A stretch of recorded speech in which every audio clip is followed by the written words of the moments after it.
ਸਾਹਿਬ ਜੀ।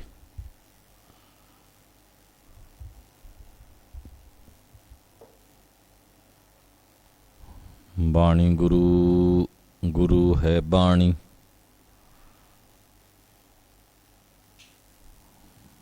ਬਾਣੀ ਗੁਰੂ, ਗੁਰੂ ਹੈ ਬਾਣੀ। ਵਿੱਚ ਬਾਣੀ ਅੰਮ੍ਰਿਤ ਸਾਰੀ। ਗੁਰ ਬਾਣੀ ਕਹੈ ਸੇਵਕ ਜਨ ਮਾਨੈ।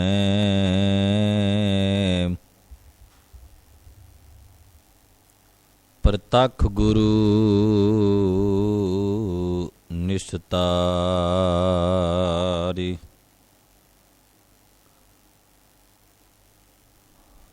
ਧੰਨ ਵਾਹਿਗੁਰੂ ਸਾਹਿਬ ਜੀ।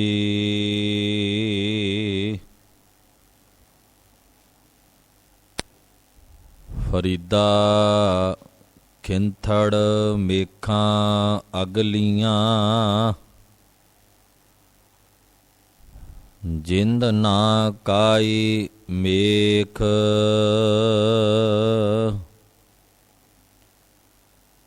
ਵਾਰੀ ਆਪੋ ਆਪਣੀ। ਚੱਲੇ ਮਸਾਇਕ ਸ਼ੇਖ।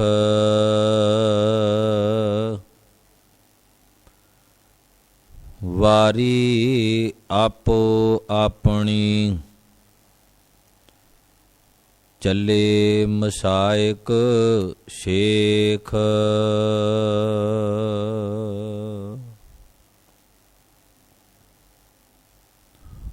ਪਰਮ ਸਨਮਾਨਯੋਗ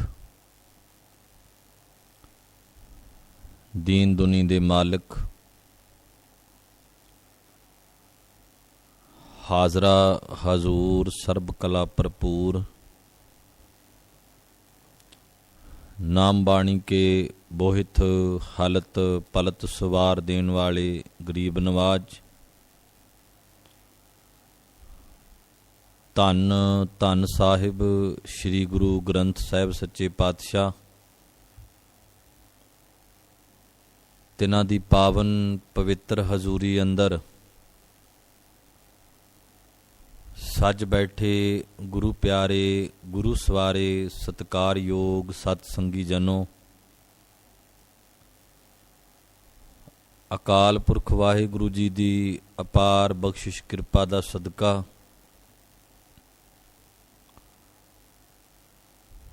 ਸਤ ਸੰਗਤ ਰੂਪ ਵਿੱਚ ਬੈਠ ਕੇ ਅੰਮ੍ਰਿਤਮਈ ਬਾਣੀ ਦਾ ਪਾਠ ਆਪ ਸਰਬਤ ਸੰਗਤਾਂ ਨੇ ਸ਼ਰਵਣ ਕੀਤਾ ਹੈ। ਆਓ ਚੱਲ ਰਹੀ ਲੜੀਵਾਰ ਕਥਾ ਵਿਚਾਰ ਦੇ ਨਾਲ ਗੁਰੂ ਸ਼ਬਦ ਦੇ ਨਾਲ ਆਪਣੀਆਂ ਸੁਰਤੀਆਂ ਨੂੰ ਇਕਾਗਰ ਕਰਨ ਦਾ ਯਤਨ ਕਰੀਏ। ਜਿਤਨੇ ਵੀ ਮਾਈ ਭਾਈ ਜਨ ਗੁਰੂ ਚਰਨਾਂ ਦੇ ਵਿੱਚ ਸੱਜ ਕੇ ਬੈਠੇ ਹੋ, ਆਪੋ ਆਪਣੀ ਸੁਰਤ ਨੂੰ ਸਤਿਗੁਰੂ ਮਹਾਰਾਜ ਜੀ ਦੇ ਸਨਮੁਖ ਭੇਂਟ ਕਰਦੇ ਹਾਂ। ਸਾਰੇ ਹੀ ਰਲ ਕੇ ਗੁਰੂ ਫਤਿਹ ਨਾਲ ਸਾਂਝ ਕਰੋ। ਕੋਈ ਵੀ ਰਸਨਾ ਗੁਰੂ ਫਤਿਹ ਤੋਂ ਵਾਂਝੀ ਨਾ ਰਹੇ। ਇੱਕੋ ਵਾਰੀ ਕਹਿਣ ਤੇ ਸਰਬੱਤ ਸੰਗਤ ਗੱਜ ਕੇ ਆਖੋ ਜੀ, ਵਾਹਿਗੁਰੂ ਜੀ ਕਾ ਖਾਲਸਾ, ਵਾਹਿਗੁਰੂ ਜੀ ਕੀ ਫਤਿਹ। ਜੋ ਪਾਵਨ ਬਾਣੀ ਦੇ ਵਿੱਚੋਂ ਇਹ ਸ਼ਲੋਕ ਆਪ ਜੀ ਨੇ ਸ਼ਰਵਣ ਕੀਤਾ ਹੈ, ਇਹ ਪਾਵਨ ਬਚਨ ਸ਼ੇਖ ਫਰੀਦ ਸਾਹਿਬ ਜੀ ਦੀ ਰਸਨਾ ਦੇ ਦੁਆਰਾ ਉਚਾਰਨ ਕੀਤੇ। ਗੁਰੂ ਗ੍ਰੰਥ ਸਾਹਿਬ ਜੀ ਦੇ ਪਾਵਨ ਅੰਕ 1380 ਦੇ ਉੱਪਰ ਸੁਭਾਏਮਾਨ ਹਨ ਅਤੇ ਲੜੀਵਾਰ ਸ਼ਲੋਕਾਂ ਦੇ ਵਿੱਚੋਂ ਗਿਣਤੀ ਦੇ ਆਧਾਰ ਤੇ 47 ਨੰਬਰ ਸ਼ਲੋਕ ਬਾਬਾ ਫਰੀਦ ਸਾਹਿਬ ਜੀ ਦਾ, ਜੋ ਵਿਚਾਰ ਅਧੀਨ ਜੋ ਆਪਾਂ ਅੱਜ ਸ਼ਲੋਕ ਦੀ ਵਿਚਾਰ ਕਰਨੀ ਹੈ, ਜਿਸ ਦਾ ਮੂਲ ਪਾਠ ਹੈ ਫਰੀਦਾ। ਖਿੰਥੜ ਮੇਖਾਂ ਅਗਲੀਆਂ ਜਿੰਦ ਨਾ ਕਾਈ ਮੇਖ, ਵਾਰੀ ਆਪੋ ਆਪਣੀ ਚੱਲੇ ਮਸਾਇਕ ਸ਼ੇਖ। ਪਹਿਲੇ ਜਿਹੜੇ ਸ਼ਲੋਕ ਆਪਾਂ ਵਿਚਾਰ ਚੁੱਕੇ ਹਾਂ ਉਹਨਾਂ ਨੂੰ ਇੱਕ ਤਰਤੀਬ ਦੇ ਵਿੱਚ ਰੱਖ ਕੇ ਜਦੋਂ ਆਪਾਂ ਇਸ ਪਾਵਨ ਸ਼ਲੋਕ ਦੇ ਅਰਥਾਂ ਨੂੰ ਸਮਝਾਂਗੇ ਤੇ ਗੱਲ ਬੜੀ ਸੌਖੇ ਢੰਗ ਦੇ ਨਾਲ ਸਪਸ਼ਟ ਹੋ ਜਾਵੇਗੀ ਕਿ ਫਰੀਦ ਸਾਹਿਬ ਜੀ ਦਾ ਇਸ ਸ਼ਲੋਕ ਦੇ ਰਾਹੀਂ ਸਮਝਾਉਣ ਦਾ ਢੰਗ, ਸਾਨੂੰ ਪ੍ਰੇਰਨਾ ਦੇਣ ਦਾ ਢੰਗ ਤਰੀਕਾ, ਆਪਣੀ ਬੋਲੀ, ਆਪਣੇ ਮਤ ਦੇ ਕੁਝ ਪ੍ਰਚਲਿਤ ਸ਼ਬਦਾਂ ਦੁਆਰਾ ਜੋ ਸਾਨੂੰ ਜ਼ਿੰਦਗੀ ਦਾ ਗਿਆਨ ਕਰਵਾ ਰਹੇ ਨੇ, ਜੋ ਸਾਨੂੰ ਸਾਡੇ ਅਸਲੇ ਵੱਲ ਨੂੰ ਪ੍ਰੇਰਿਤ ਕਰ ਰਹੇ ਨੇ, ਭਾਵ ਮੂਲ ਵੱਲ ਨੂੰ ਇਸ਼ਾਰਾ ਕਰ ਰਹੇ ਨੇ। ਇਸ ਦੇ ਨਾਲ ਹੀ ਜੋ ਕੁਝ ਅਸੀਂ ਦੁਨਿਆਵੀ ਤੌਰ ਤੇ ਵਿਚਰਦਿਆਂ ਨਿਤਾ ਪ੍ਰਤੀ ਕਰਦੇ ਹਾਂ, ਜੋ ਸਾਡੀ ਨਿਤਾ ਪ੍ਰਤੀ ਦੀ ਕਾਰ ਹੈ, ਕਰਮ ਹੈ, ਉਹਦੇ ਬਾਰੇ ਵੀ ਸਾਨੂੰ ਜਿਹੜਾ ਸੁਚੇਤ ਕਰਵਾਇਆ ਕਿ ਤੁਸੀਂ ਕਰ ਕੀ ਰਹੇ ਹੋ, ਸੰਸਾਰ ਦੇ ਲੋਕੋ, ਦੁਨੀਆ ਦੇ ਲੋਕੋ। ਔਰ ਇੱਕ ਨਿਵੇਕਲਾ ਕਾਰਜ ਜਿਹੜਾ ਹੈ ਜਿਸ ਨੂੰ ਤੁਸੀਂ ਕਰੋਗੇ, ਉਸ ਕਾਰਜ ਦੇ ਵਿੱਚ ਜਦੋਂ ਸਫਲਤਾ ਹਾਸਲ ਕਰੋਗੇ ਤੇ ਉਹ ਸਫਲਤਾ ਹੀ ਤੁਹਾਡੀ ਜ਼ਿੰਦਗੀ ਦਾ ਅਸਲੀ ਰਾਜ ਹੋਵੇਗੀ। ਬੜੇ ਪਿਆਰੇ ਬਚਨ ਕੀਤੇ ਨੇ ਫਰੀਦਾ। ਖਿੰਥੜ ਮੇਖਾਂ ਅਗਲੀਆਂ, ਖਿੰਥੜ ਕਹਿੰਦੇ ਨੇ ਗੋਦੜੀ ਨੂੰ। ਅਕਸਰ ਹੀ ਫਟੇ ਪੁਰਾਣੇ ਕੱਪੜਿਆਂ ਦੀ ਇੱਕ ਲੀਰਾਂ ਦੀ ਗੋਦੜੀ ਜੋਗੀ ਲੋਕ ਪਹਿਨਦੇ ਸਨ। ਵੱਖ-ਵੱਖ ਫਿਰਕਿਆਂ ਦਾ, ਵੱਖ-ਵੱਖ ਮਤਾਂ ਦਾ ਆਪਣਾ ਆਪਣਾ ਪਹਿਰਾਵਾ, ਭੇਸ, ਧਰਮ ਕਰਮ ਕਰਨ ਦੇ ਅਲੱਗ-ਅਲੱਗ ਤਰੀਕੇ ਨੇ। ਉਹ ਮੈਲੇ ਕੁਚੈਲੇ ਪਾਟੇ ਫਟੇ ਪੁਰਾਣਿਆਂ ਕੱਪੜਿਆਂ ਦੀ ਗੋਦੜੀ ਪਹਿਨਦੇ ਸੀ, ਜਿਨ੍ਹਾਂ ਨੂੰ ਆਪਾਂ ਬਾਣੀ ਵਿੱਚ ਆਪਾਂ ਇਦੋਂ ਇਸ ਤਰ੍ਹਾਂ ਵੀ ਪੜ੍ਹਦੇ ਹਾਂ। ਜਦੋਂ ਜਪਜੀ ਸਾਹਿਬ ਦੀ ਬਾਣੀ ਪੜ੍ਹਦੇ ਹਾਂ, ਖਿੰਥਾ ਕਾਲ ਕੁਆਰੀ ਕਾਇਆ ਜੁਗਤ ਡੰਡਾ ਪ੍ਰਤੀਤ। ਇੱਥੇ ਵੀ ਜੋਗ ਮਤ ਦੇ ਉਹਨਾਂ ਲੋਕਾਂ ਦਾ ਜ਼ਿਕਰ ਕੀਤਾ ਹੈ ਕਿ ਜਿਨ੍ਹਾਂ ਦੇ ਹੱਥ ਵਿੱਚ ਇੱਕ ਡੰਡਾ ਵੀ ਹੈ, ਲੀਰਾਂ ਦੀ ਗੋਦੜੀ ਵੀ ਪਹਿਨੀ ਹੈ, ਤੇ ਮਹਾਰਾਜ ਨੇ ਉਹ ਬਾਰੀ ਜਿੰਨੇ ਵੀ ਉਸ ਧਰਮ ਦੇ ਚਿੰਨ੍ਹ ਨੇ ਉਹਨਾਂ ਨੂੰ ਇਸ ਸਬਜੈਕਟ ਦੇ ਵਿੱਚ ਉਹਨਾਂ ਦਾ ਜ਼ਿਕਰ ਕਰਕੇ ਤੇ ਅਸਲ ਵਿੱਚ ਸਾਨੂੰ ਅੰਤਰ ਆਤਮੇ ਦੀ ਗੱਲ ਸਮਝਾਈ ਹੈ। ਖਿੰਥਾ ਕਾਲ ਕੁਆਰੀ ਕਾਇਆ ਜੁਗਤ ਡੰਡਾ ਪ੍ਰਤੀਤ। ਜੋਗੀਆਂ ਦੇ ਹੱਥ ਵਿੱਚ ਡੰਡਾ ਵੀ ਹੁੰਦਾ ਹੈ। ਜੋਗੀ ਲੋਕਾਂ ਨੇ ਲੀਰਾਂ ਦੀ ਗੋਦੜੀ ਵੀ ਪਹਿਨੀ ਹੈ। ਮੁੰਦਾਂ ਸੰਤੋਖ, ਕੰਨਾਂ ਵਿੱਚ ਮੁੰਦਰਾਂ ਵੀ ਪਹਿਨੀਆਂ ਨੇ। ਪਰ ਇਸ ਸਾਰੀ ਪੌੜੀ ਦੇ ਵਿੱਚ ਮਹਾਰਾਜ ਨੇ ਬਦਲਵੇਂ ਰੂਪ ਦੇ ਵਿੱਚ ਕੁਝ ਧਾਰਨ ਕਰਨ ਦੇ ਲਈ ਆਖਿਆ। ਜਿਵੇਂ ਮੁੰਦਾਂ ਸੰਤੋਖ ਸ਼ਬਦ ਆਇਆ, ਸਤਿਗੁਰੂ ਕਹਿੰਦੇ ਸੰਤੋਖ ਦੀਆਂ ਮੁੰਦਰਾਂ ਪਾ। ਮੁੰਦਾਂ ਸੰਤੋਖ ਸ਼ਰਮ ਪੱਤ ਝੋਲੀ। ਸਤਿਗੁਰੂ ਕਹਿੰਦੇ ਮਿਹਨਤ ਦਾ ਖੱਪਰ ਪਕੜ। ਜੋਗੀਆਂ ਦੇ ਹੱਥ ਵਿੱਚ ਇੱਕ ਖੱਪਰ ਹੁੰਦਾ ਹੈ।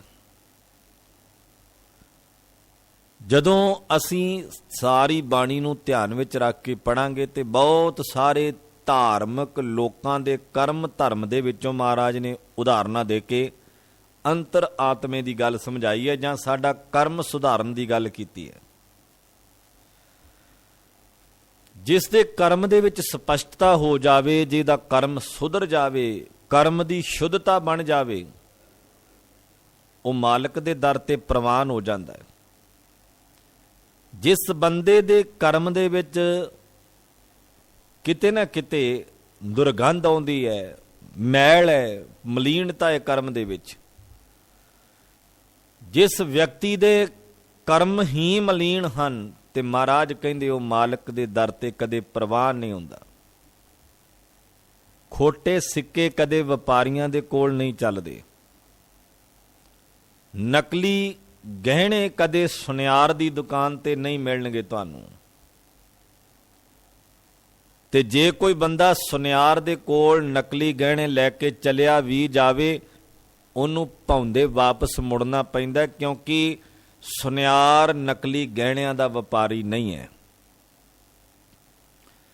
ਜ਼ੌਰੀ ਲੋਕ ਪੱਥਰਾਂ ਦੇ ਵਪਾਰੀ ਨਹੀਂ ਹੁੰਦੇ, ਉਹ ਤਾਂ ਹੀਰਿਆਂ ਦੇ ਵਪਾਰੀ ਹੁੰਦੇ ਨੇ, ਉਹ ਕੀਮਤੀ ਵਸਤੂਆਂ ਖਰੀਦਦੇ ਨੇ। ਇਸੇ ਤਰ੍ਹਾਂ ਜਦੋਂ ਗੁਰੂ ਦਰ ਤੇ ਆਈਏ ਜਾਂ ਗੁਰੂ ਦੇ ਕੋਲ ਅਸੀਂ ਇਕੱਤਰ ਹੋ ਕੇ ਬੈਠੀਏ, ਤੇ ਗੁਰੂ ਸਾਡੀ ਪਰਖ ਕਰਦਾ ਹੈ ਕਸਵੱਟੀ ਲਾ ਕੇ। ਤੇ ਗੁਰੂ ਪ੍ਰਵਾਨਗੀ ਕਿਹਨੂੰ ਦਿੰਦਾ ਹੈ? ਗੁਰੂ ਪ੍ਰਵਾਨਗੀ ਉਹਨੂੰ ਦਿੰਦਾ ਹੈ, ਸਫਲਤਾ ਦੀ ਪ੍ਰਵਾਨਗੀ ਉਹਦੀ ਝੋਲੀ ਵਿੱਚ ਪੈਂਦੀ ਹੈ, ਉਹਨੂੰ ਸਫਲਤਾ ਦਾ ਪ੍ਰਵਾਨਾ ਮਿਲਦਾ ਹੈ। ਜਿਹੜਾ ਪ੍ਰਵਾਨ ਹੋ ਗਿਆ, ਜਿਹਦੇ ਅੰਦਰ ਸਫਲਤਾ ਆ ਗਈ ਤੇ ਜਿਹਦੇ ਕਰਮ ਦੇ ਵਿੱਚ ਸ਼ੁੱਧਤਾ ਬਣ ਗਈ। ਗੱਲ ਕਰਮ ਤੇ ਮੁੱਕਦੀ ਹੈ। ਸਾਧ ਸੰਗਤ ਬੜੇ ਧਿਆਨ ਨਾਲ ਸਮਝਣ ਵਾਲਾ ਨੁਕਤਾ ਹੈ। ਬੰਦਾ ਤਨ ਤੇ ਪਹਿਨੇ ਹੋਏ ਕੱਪੜਿਆਂ ਨੂੰ ਸਿਲਾਈ ਕਰਕੇ ਪਾਉਂਦਾ ਹੈ, ਕਿਧਰੇ ਕੱਪੜਾ ਫਟਿਆ ਨਾ ਹੋਵੇ। ਫਟਿਆ ਹੋਵੇ ਤੇ ਪੁਰਾਣੇ ਸਮਿਆਂ ਦੇ ਅੰਦਰ ਸੂਈ ਤੇ ਧਾਗੇ ਦੇ ਨਾਲ ਜੋੜ ਲਾ ਲਿਆ ਜਾਂਦਾ ਸੀ। ਪੈਰਾਂ ਦੇ ਵਿੱਚ ਪਾਉਣ ਵਾਲੀ ਜੁੱਤੀ ਟੁੱਟੀ ਹੋਵੇ ਤੇ ਬੰਦਾ ਉਹਨੂੰ ਗੰਢ ਲਵਾ ਲੈਂਦਾ ਸੀ।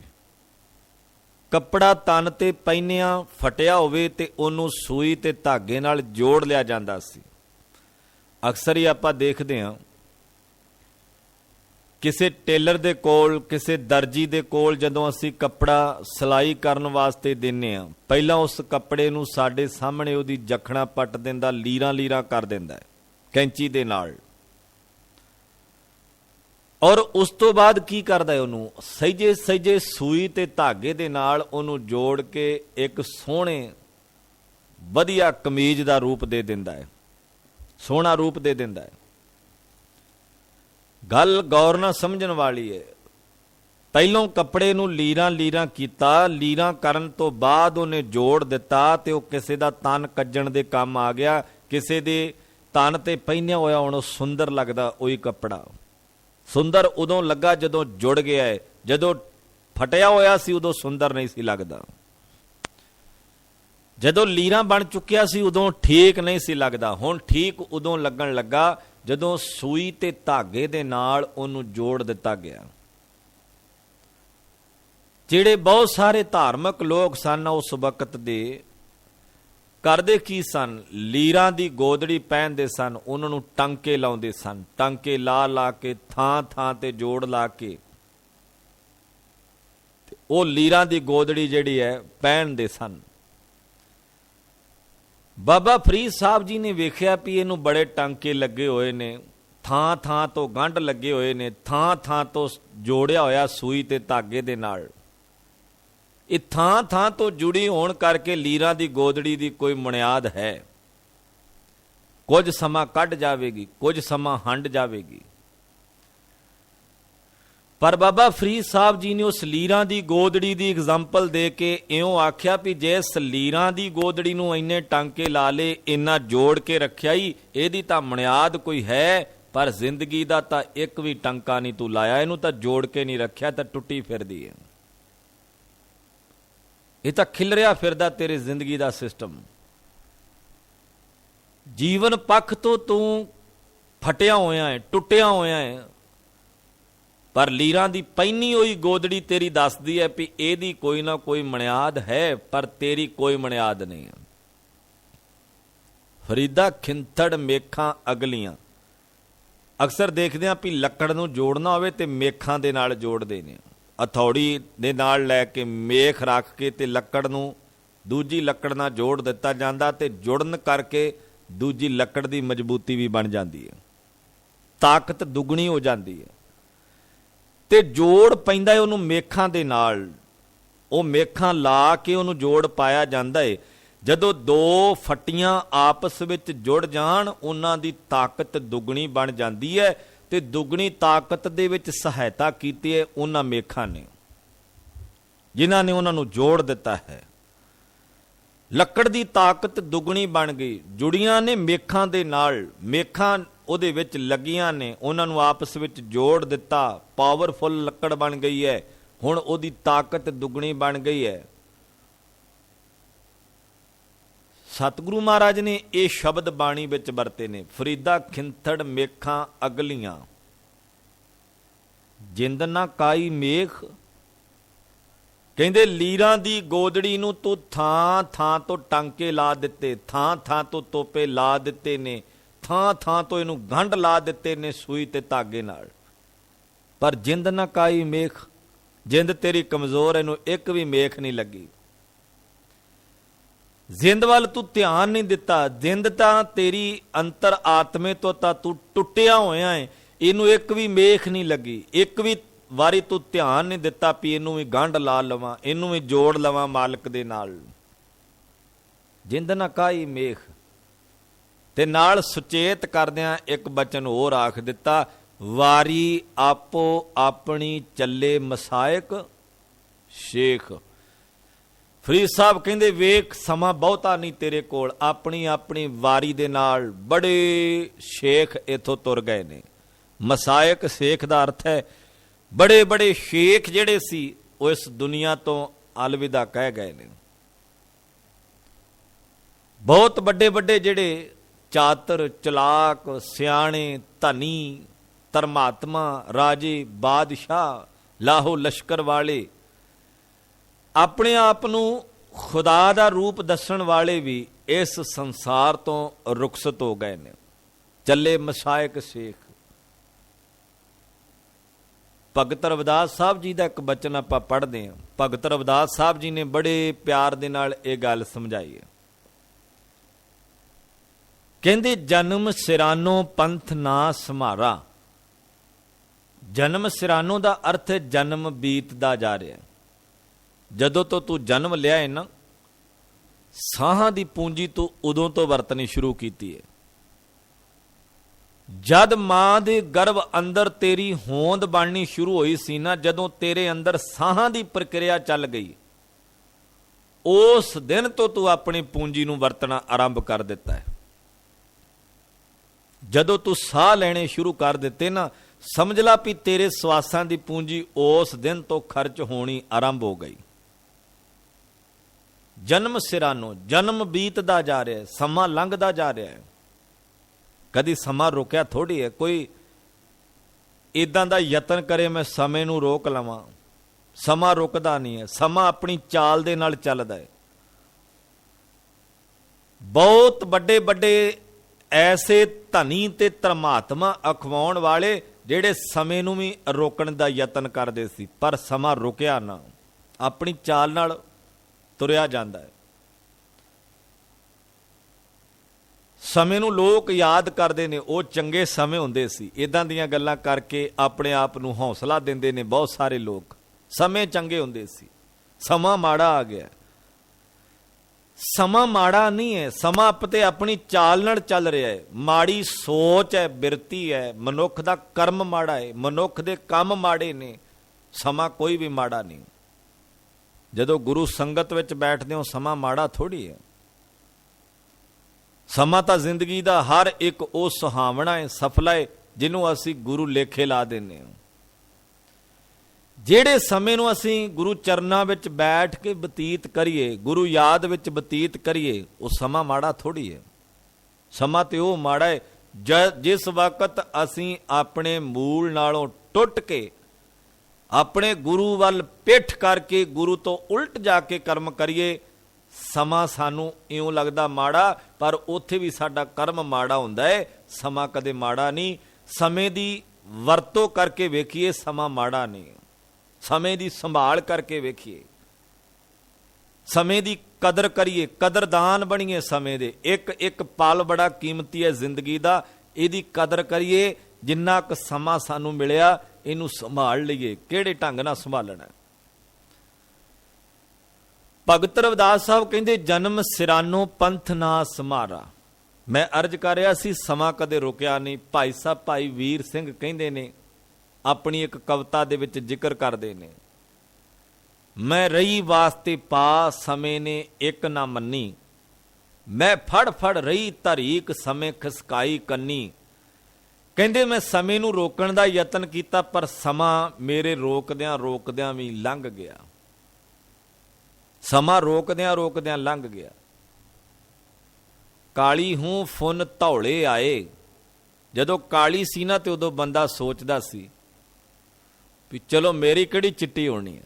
ਮਹਾਰਾਜ ਕਹਿੰਦੇ ਹੁਣ ਤਾਂ ਧੌਲੇ ਵੀ ਆ ਗਏ। ਕਾਲੀ ਹੂੰ ਫੁੰਨ ਧੌਲੇ ਆਏ, ਬਿਨ ਨਾਵੇਂ ਗੱਚ ਗਿਆ ਗਵਾਏ। ਤੂੰ ਤੇ ਨਾਮ ਤੋਂ ਬਿਨਾਂ ਸਭ ਕੁਝ ਗਵਾ ਬੈਠਾ ਹੈ। ਤੇ ਬਹੁਤਿਆਂ ਦਾ ਇਹ ਵੀ ਖਿਆਲ ਹੁੰਦਾ ਵੀ ਅਜੇ ਕਿਹੜਾ ਕੋਈ ਲੋੜ ਹੈ, ਅਜੇ ਤਾਂ ਦਾੜੀ ਵੀ ਕਾਲੀ ਹੈ, ਬੱਚੇ ਵੀ ਛੋਟੇ ਹੈ, ਬਾਅਦ ਵਿੱਚ ਕਰ ਲਾਂਗੇ। ਕਰਮ ਧਰਮ ਲਈ ਹੈ ਸਾਰੀ ਜ਼ਿੰਦਗੀ, ਸਾਰਾ ਕੰਮ ਸਾਰੀ ਜ਼ਿੰਦਗੀ ਇਹੋ ਕੰਮ ਕਰਨਾ ਹੈ। ਪਰ ਤੁਸੀਂ ਗੌਰ ਕਰੋ ਵੀ ਬੰਦਾ ਸਾਰੀ ਜ਼ਿੰਦਗੀ 'ਚ ਕਰਦਾ ਭਲਾ ਕਦੋਂ? ਕਦੋਂ ਰੱਬ ਦੀ ਗੱਲ ਕਰਦਾ ਹੈ? ਕਿਹੜਾ ਵਕਤ ਹੈ ਜਦੋਂ ਬੰਦੇ ਨੇ ਸੱਚ ਦੀ ਕਮਾਈ ਕੀਤੀ ਹੋਵੇ? ਜੇ ਬੰਦਾ ਹੱਥਾਂ ਨਾਲ ਸੱਚੀ ਕਿਰਤ ਕਰਦਾ ਹੈ ਤੇ ਮੂੰਹ ਨਾਲ ਝੂਠੀ ਕਿਰਤ ਕਰੀ ਜਾਂਦਾ ਹੈ, ਅੱਖਾਂ ਨਾਲ ਝੂਠੀ ਕਿਰਤ ਕਰੀ ਜਾਂਦਾ ਹੈ। ਜੇ ਅੱਖਾਂ ਨਾਲ ਸੱਚੀ ਕਿਰਤ ਕਰਦਾ ਤੇ ਜ਼ੁਬਾਨ ਨਾਲ ਸੱਚੀ ਕਿਰਤ ਕਰਦਾ ਹੈ, ਫਿਰ ਕਿਤੇ ਨਾ ਕਿਤੇ ਹੱਥਾਂ ਨਾਲ ਕਰੀ ਜਾ ਰਿਹਾ ਉਲਟ ਕਰਮ। ਟਿਕਦਾ ਤਾਂ ਹੈ ਨਹੀਂ ਕਿਤੇ ਬੰਦਾ। ਔਰ ਭੁਲੇਖਾ ਦਿੰਦਾ ਸਾਰੀ ਜ਼ਿੰਦਗੀ ਰੱਬ ਦਾ ਨਾਮ ਜਪਣ ਵਾਸਤੇ। ਇਹਨੇ ਪਤਾ ਨਹੀਂ ਕਿਹੜਾ ਰੱਬ ਦਾ ਨਾਮ ਜਪਣਾ ਤੇ ਕਦੋਂ ਜਪਣਾ। ਬਾਬਾ ਫਰੀਦ ਸਾਹਿਬ ਜੀ ਨੇ ਇੱਕ ਸ਼ਲੋਕ ਵਿੱਚ ਜ਼ਿਕਰ ਕੀਤਾ ਹੈ। ਫਰੀਦ ਸਾਹਿਬ ਜਦੋਂ ਬੜੇ ਪਿਆਰ ਨਾਲ ਸਮਝਾਉਂਦੇ ਨੇ, ਕਾਲੀ ਜਿਨੀ ਨਾ ਰਾਵਿਆ ਧੌਲੀ ਰਾਵੈ ਕੋਏ। ਜਿਨ੍ਹਾਂ ਨੇ ਦਾੜੀ ਕਾਲੀ ਹੁੰਦਿਆਂ ਭਾਵ ਜਵਾਨੀ ਵੇਲੇ ਨਹੀਂ ਚੇਤਿਆ, ਉਹ ਬੁਢਾਪੇ 'ਚ ਚੇਤੇ ਕਰ ਲੈਣਗੇ। ਕਰ ਸਾਹੀਂ ਸਿਓ ਪਿਰਹੜੀ ਰੰਗ ਨਵੇਲਾ ਹੋਏ। ਸਾਈਂ ਦੇ ਨਾਲ ਪਿਆਰ ਕਰ, ਸਨੇਹ ਕਰ, ਮੁਹੱਬਤ ਕਰ, ਜ਼ਿੰਦਗੀ ਦਾ ਰੰਗ ਨਵੇਕਲਾ ਹੋਵੇਗਾ। ਪਰ ਗੁਰੂ ਅਮਰਦਾਸ ਮਹਾਰਾਜ ਨੇ ਬਾਬਾ ਫਰੀਦ ਸਾਹਿਬ ਜੀ ਦੇ ਸ਼ਲੋਕ ਦੀ ਪ੍ਰੋੜਤਾ ਕਰਦਿਆਂ ਆਖਿਆ, ਫਰੀਦ ਸਾਹਿਬ ਗੱਲ ਇਹ ਹੈ ਕਿ ਜੇ ਕੋਈ ਕਾਲੀ ਦੇ ਸਮੇਂ ਵੀ ਚੇਤੇ ਕਰੇ ਤੇ ਧੌਲੀ ਦੇ ਸਮੇਂ ਵੀ ਚੇਤੇ ਕਰੇ, ਪਰਮਾਤਮਾ ਹਰ ਸਮੇਂ 'ਚ ਤੁਹਾਡੀ ਸਹਾਇਤਾ ਕਰੇਗਾ। ਇਹ ਗੱਲ ਇਹ ਨਹੀਂ ਹੈ ਕਿ ਕਾਲੀ ਹੁੰਦਿਆਂ ਚੇਤੇ ਨਹੀਂ ਕੀਤਾ ਗਿਆ ਤੇ ਧੌਲੀ ਹੁੰਦਿਆਂ ਚੇਤੇ ਕਰ ਲਵੇਗਾ। ਕਹਿੰਦੇ ਨਹੀਂ, ਉਸ ਗੱਲ ਦੀ ਹੋਰ ਵੀ ਪ੍ਰੋੜਤਾ ਕੀਤੀ, ਉਹਦਾ ਵਿਸਥਾਰ ਕੀਤਾ ਹੈ, ਉਹਨੂੰ ਬੜੇ ਸੁੰਦਰ ਤਰੀਕੇ ਨਾਲ ਉਹਦੀ ਹੋਰ ਵਿਆਖਿਆ ਕਰ ਦਿੱਤੀ ਹੈ। ਮਹਾਰਾਜ ਕਹਿੰਦੇ, ਕਾਲੀ ਧੌਲੀ ਸਾਹਿਬ ਸਦਾ ਹੈ, ਜੇ ਕੋ ਚਿੱਤ ਕਰੇ। ਜੇ ਕੋਈ ਚਿੱਤ ਵਿੱਚ ਟਿਕਾ ਲਵੇ ਤੇ ਭਾਵੇਂ ਗੱਲ ਦਾੜੀ ਕਾਲੀ ਉਮਰ ਜਵਾਨੀ ਦੀ ਨਹੀਂ ਹੈ, ਗੱਲ ਬੁਢਾਪੇ ਦੀ ਨਹੀਂ ਹੈ, ਹਰ ਇੱਕ ਸਮੇਂ ਦੀ ਕਦਰ ਕਰਨ ਦੀ ਗੱਲ ਹੈ। ਸਮੇਂ ਨੂੰ ਸੰਭਾਲ, ਕਿਉਂਕਿ ਹਰ ਵਕਤ ਤੇਰਾ ਮਾਲਕ ਤੇਰੇ ਨਾਲ ਨੇੜਤਾ ਬਣਾਵੇਗਾ, ਬਸ ਦੂਰੀ ਤਾਂ ਤੂੰ ਬਣਾ ਕੇ ਬੈਠਾ ਹੈ। ਚਾਹੇ ਬਚਪਨ ਹੈ, ਚਾਹੇ ਜਵਾਨੀ ਹੈ, ਚਾਹੇ ਬੁਢਾਪਾ ਹੈ, ਸੱਚ ਕਮਾ ਜੀਵਨ ਦੇ ਵਿੱਚ।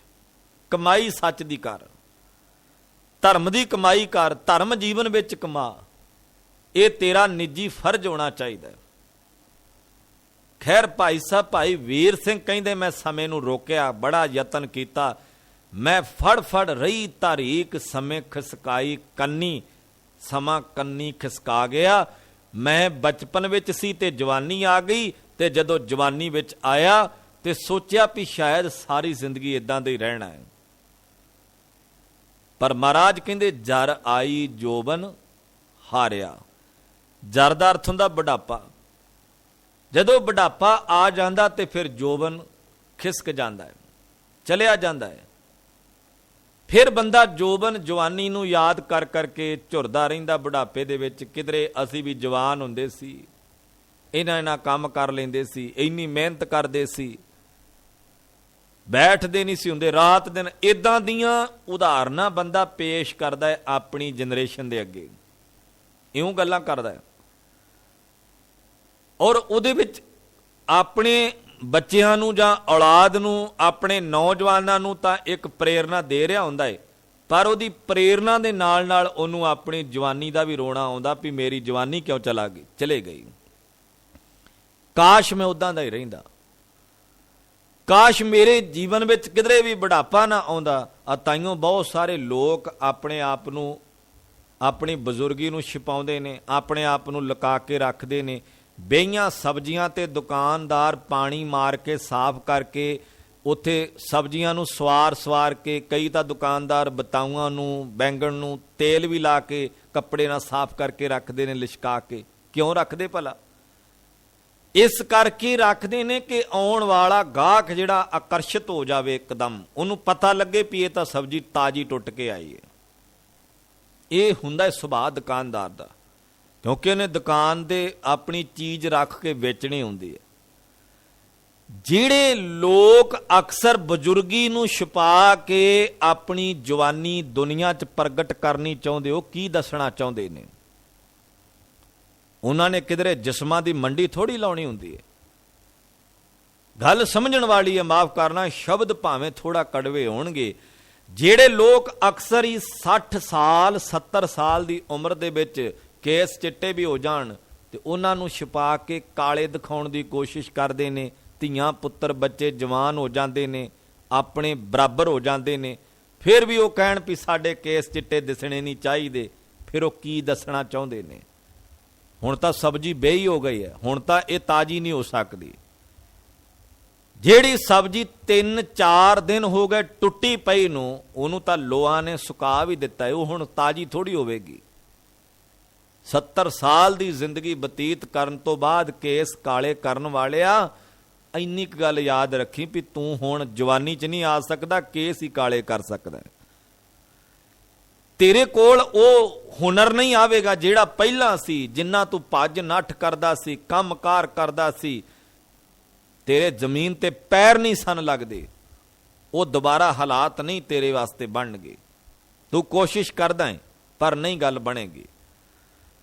ਬਹੁਤਿਆਂ ਦੇ ਸੁਭਾਅ ਦੇ ਵਿੱਚ ਇਹ ਗੱਲ ਕਿਸੇ ਇੱਕ ਵਿਅਕਤੀ ਦੇ ਵਾਸਤੇ ਨਹੀਂ, ਮਾਫ ਕਰਨਾ, ਦੁਨੀਆ ਭਰ, ਸੰਸਾਰ ਭਰ ਦੇ ਵਿੱਚ। ਕਿਧਰੇ ਮਤ ਸੋਚਣਾ ਵੀ ਸ਼ਾਇਦ ਇੱਕ ਵਿਅਕਤੀ ਨੂੰ ਫੋਕਸ ਕਰਕੇ ਗੱਲ ਕੀਤੀ ਜਾ ਰਹੀ, ਨਹੀਂ। ਦੁਨੀਆ ਭਰ ਦੇ ਵਿੱਚ ਜਿੰਨੇ ਲੋਕ ਅਕਸਰ ਇਦਾਂ ਕਰਦੇ ਨੇ, ਇਕੱਲਾ ਮਰਦ ਹੀ ਨਹੀਂ ਕਰਦੇ, ਲੇਡੀਜ਼ ਵੀ, ਔਰਤਾਂ ਵੀ ਆਪਣੇ ਕੇਸ ਚਿੱਟੇ ਹੋਣ ਤੇ ਉਹਨਾਂ ਨੂੰ ਕਾਲੇ ਕਰ ਲੈਂਦੀਆਂ ਨੇ। ਮਰਦ ਵੀ ਆਪਣਾ ਦਾੜਾ ਚਿੱਟਾ ਹੋਵੇ ਤੇ ਉਹਨੂੰ ਕਾਲਾ ਕਰ ਲੈਂਦੇ। ਵਜ੍ਹਾ ਕੀ ਹੈ? ਕਾਰਨ ਕੀ ਹੈ? ਕਿਉਂ ਬਜ਼ੁਰਗੀ ਛੁਪਾਈ ਜਾ ਰਹੀ ਹੈ? ਬਜ਼ੁਰਗੀ ਤਾਂ ਤੁਹਾਡੀ ਸਿਆਣਪ ਦੀ ਨਿਸ਼ਾਨੀ ਹੈ।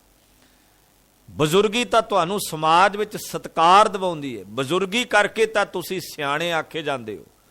ਪਰ ਜੇ ਤੁਸੀਂ ਆਪਣੀ ਸਿਆਣਪ ਤੇ ਹੀ ਕਾਲਖ ਪਾ ਰਹੇ ਹੋ ਤੇ ਤੁਹਾਡੀ ਸਿਆਣਪ ਤਾਂ ਉਸ ਕਾਲਖ ਦੇ ਹੇਠ ਲੁਕ ਗਈ ਨਾ। ਤੁਹਾਡੀ ਸਿਆਣਪ ਤਾਂ ਉਸ ਕਾਲਖ ਨੇ ਦੱਬ ਕੇ ਰੱਖ ਲਈ ਹੈ, ਜਿਹੜੀ ਕਾਲਖ ਨੂੰ ਤੁਸੀਂ ਦੂਰ ਕਰਕੇ ਇੰਨਾ ਸਾਫ਼ ਚਿੱਟਾ ਸ਼ੁੱਧ ਤੇ ਸਫੈਦ ਰੂਪ ਮਾਲਕ ਦੇ ਕੋਲੋਂ ਪ੍ਰਾਪਤ ਕੀਤਾ ਸੀ। ਉਹ ਤਾਂ ਕਾਲਖ ਦੂਰ ਕੀਤੀ ਸੀ। ਮਾਫ ਕਰਿਓ, ਜਦੋਂ ਮਨੁੱਖ ਦਾ ਦਾੜਾ ਚਿੱਟਾ ਹੁੰਦਾ, ਕੇਸ ਚਿੱਟੇ ਹੁੰਦੇ ਨਾ, ਉਹਨੂੰ ਸ਼ੁਕਰ ਕਰਨਾ ਚਾਹੀਦਾ ਰੱਬ ਦਾ, ਮੇਰੇ ਮਾਲਕਾ ਸ਼ੁਕਰ ਹੈ ਤੇਰਾ, ਸਾਰੀ ਜ਼ਿੰਦਗੀ 'ਚ ਕਾਲਖ ਖੱਟੀ ਹੈ, ਹੁਣ ਤੂੰ ਸਫੈਦ ਰੂਪ ਦਿੱਤਾ, ਤੂੰ ਮੇਰੇ ਅੰਦਰੋਂ ਸ਼ੁੱਧ ਰੂਪ ਦਿੱਤਾ। ਜਿੱਥੇ ਮੇਰਾ ਬਾਹਰੀ ਰੂਪ ਸਫੈਦ ਹੋ ਗਿਆ, ਮੇਰੇ ਤੇ ਇੱਕ ਕਿਰਪਾ ਕਰੀ, ਮੇਰਾ ਹਿਰਦਾ ਵੀ ਚਿੱਟਾ ਤੇ ਸਾਫ਼ ਸੁਥਰਾ ਹੋ ਜਾਵੇ, ਇਹਦੇ ਅੰਦਰ ਦੀ ਵੀ ਕਾਲਖ ਦੂਰ ਹੋ ਜਾਵੇ। ਪਰ ਬੰਦੇ ਨੇ ਅੰਦਰ ਦੀ ਕਾਲਖ ਤਾਂ ਦੂਰ ਕੀ ਕਰਨੀ ਹੈ, ਬਾਹਰ ਵਾਲੇ ਸਫੈਦ ਰੂਪ ਨੂੰ ਵੀ ਉਹ ਫੇਰ ਦੁਬਾਰਾ ਕਾਲਾ ਕਰਨ ਦੀ ਕੋਸ਼ਿਸ਼ ਕਰਦਾ ਹੈ।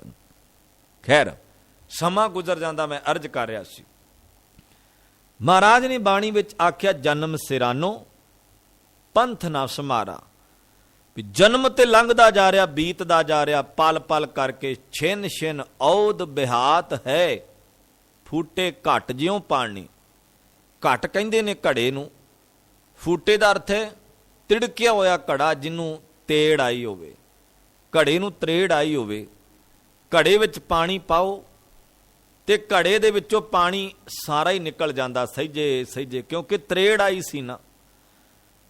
ਆਪਾਂ ਸੋਚਦੇ ਹਾਂ ਵੀ ਮੈਂ ਤਾਂ ਭਰ ਕੇ ਰੱਖਿਆ ਸੀ ਘੜਾ ਪਾਣੀ ਦਾ, ਇਹਦੇ ਵਿੱਚੋਂ ਪਾਣੀ ਕਿੱਧਰ ਗਿਆ? ਫਿਰ ਪਤਾ ਲੱਗਦਾ ਵੀ ਇਹਨੂੰ ਤਰੇੜ ਆਈ ਸੀ ਤੇ ਪਾਣੀ ਇਹਦੇ ਚੋਂ ਸਿਮ ਗਿਆ, ਸਾਰਾ ਡੁੱਲ ਗਿਆ ਧਰਤੀ ਤੇ। ਮਹਾਰਾਜ ਕਹਿੰਦੇ ਸਰੀਰ ਰੂਪ ਘੜੇ ਨੂੰ ਤਰੇੜ ਆਈ ਹੈ, ਸਾਹਾਂ ਦੀ ਪੂੰਜੀ ਇਹਦੇ ਚੋਂ ਸਹਿਜੇ ਸਹਿਜੇ ਨਿਕਲਦੀ ਜਾ ਰਹੀ। ਇੱਕ ਦਿਨ ਸਰੀਰ ਦਾ ਘੜਾ ਖਾਲੀ ਹੋ ਜਾਵੇਗਾ, ਬੇਕਾਰ ਹੋ ਜਾਵੇਗਾ। ਬੰਦੇ ਨੂੰ ਪਿਆਸ ਲੱਗੀ ਹੋਵੇ ਨਾ ਤੇ ਭੱਜ ਕੇ ਘੜੇ ਵੱਲ ਨੂੰ ਜਾਵੇ ਤੇ ਘੜੇ ਵਿੱਚ ਪਾਣੀ ਨਾ ਹੋਵੇ ਤੇ ਫਿਰ ਬੰਦੇ ਨੂੰ ਘੜਾ ਚੰਗਾ ਨਹੀਂ ਲੱਗਦਾ। ਉਸ ਵਕਤ ਉਹ ਬਰਤਨ ਭਾਂਡਾ ਉਹਨੂੰ ਚੰਗਾ ਨਹੀਂ ਲੱਗਦਾ, ਕਿਉਂਕਿ ਚੰਗਾ ਉਨੀ ਦੇਰ ਲੱਗਦਾ ਜਿੰਨੀ ਦੇਰ ਤੱਕ ਉਹਦੇ ਵਿੱਚ ਪਾਣੀ ਸੀ। ਜਦੋਂ ਪਾਣੀ ਨਹੀਂ ਹੈ ਤੇ ਘੜੇ ਨਾਲ ਸਾਡਾ ਨਾਤਾ ਕੀ ਹੈ? ਸਰੀਰ ਦੇ ਅੰਦਰ ਜਿੰਨੀ ਦੇਰ ਸਾਹ ਚੱਲਦੇ ਹੈ ਉਨੀ ਦੇਰ ਹੀ ਤਾਂ ਰਿਸ਼ਤੇਦਾਰੀਆਂ ਨੇ। ਕਿਸੇ ਦਾ ਧੀ ਹੈ, ਕਿਸੇ ਦਾ ਪੁੱਤਰ ਹੈ, ਕਿਸੇ ਦਾ ਬਾਪ ਹੈ, ਕਿਸੇ ਦਾ ਪਤੀ ਹੈ, ਕਿਸੇ ਦਾ ਭਰਾ ਹੈ, ਕਿਸੇ ਦਾ ਪੁੱਤ ਹੈ, ਕਿਸੇ ਦਾ ਪੋਤਰਾ ਹੈ। ਉਨੀ ਦੇਰ ਹੀ ਰਿਸ਼ਤੇਦਾਰੀਆਂ ਨੇ ਨਾ। ਜਦੋਂ ਸਰੀਰ ਵਿੱਚੋਂ ਸਾਹ ਜਿਹੜੇ ਆ ਨਿਕਲ ਗਏ, ਖਾਲੀ ਹੋ ਗਿਆ ਇਹ ਘੜਾ ਸਰੀਰ ਰੂਪ, ਫਿਰ ਕੀ ਬਚੇਗਾ? ਫਿਰ ਸਾਰੇ ਚੁੱਕ ਕੇ ਕਹਿੰਦੇ ਵੀ ਹੁਣ ਫਟਾਫਟ ਸੰਸਕਾਰ ਕਰ ਦਿਓ ਇਹਦਾ, ਹੁਣ ਤਾਂ ਬਹੁਤਾ ਚਿਰ ਰੱਖਣ ਦੀ ਲੋੜ ਨਹੀਂ ਹੈ। ਕਿਉਂ?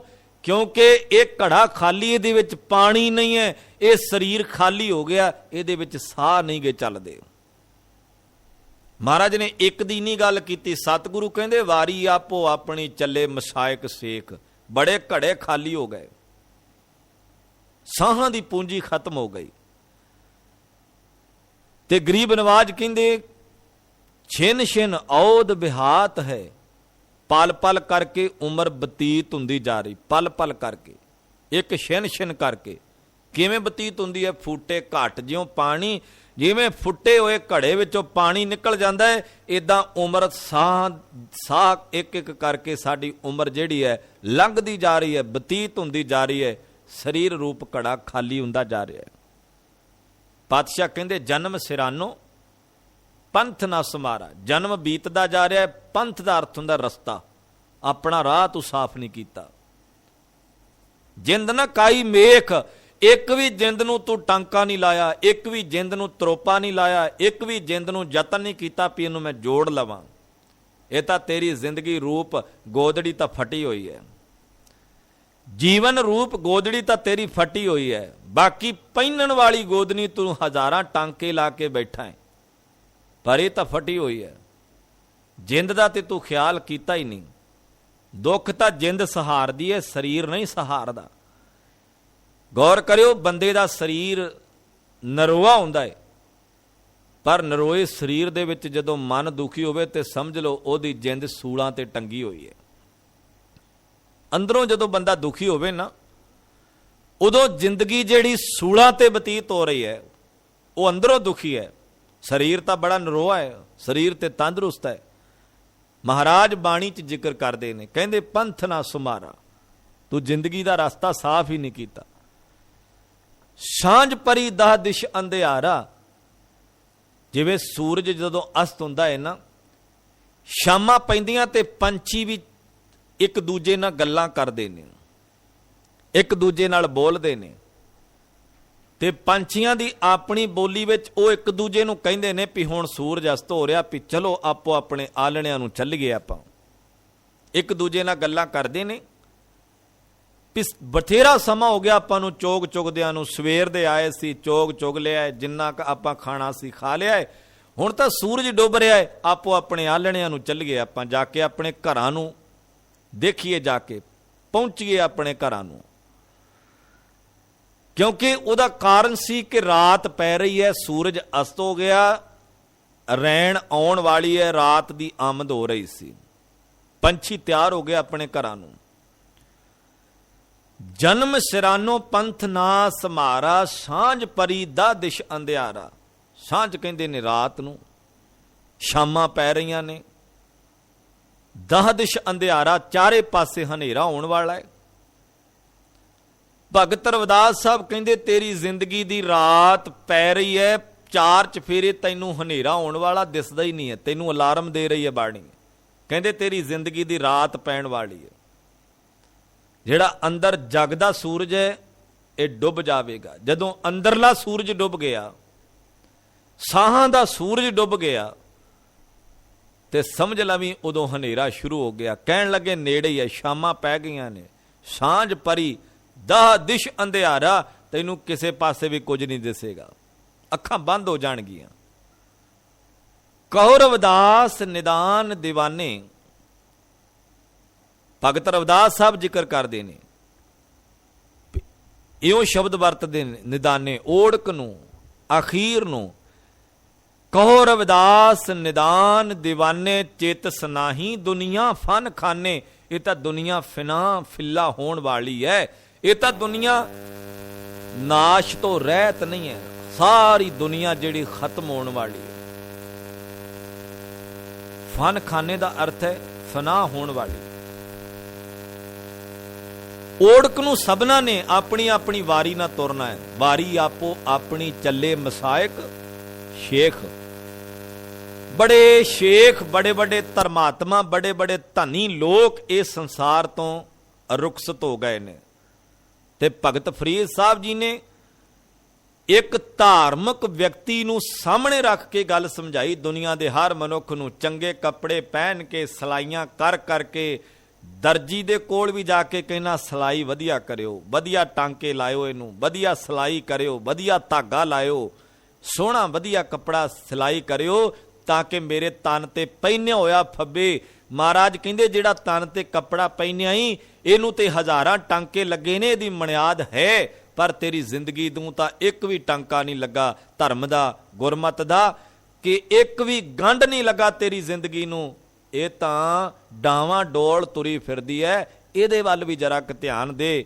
ਖਿੰਥੜ ਮੇਖਾਂ ਅਗਲੀਆਂ, ਜਿੰਦ ਨਾ ਕਾਈ ਮੇਖ, ਜਿੰਦ ਨੂੰ ਤਾਂ ਇੱਕ ਵੀ ਤਰੋਪਾ ਟਾਂਕਾ ਨਹੀਂ ਲਾਇਆ ਤੂੰ। ਇਹ ਤਾਂ ਡਾਵਾਂ ਡੋਲ ਹੈ, ਇਹ ਤਾਂ ਫਟੀ ਹੋਈ ਹੈ।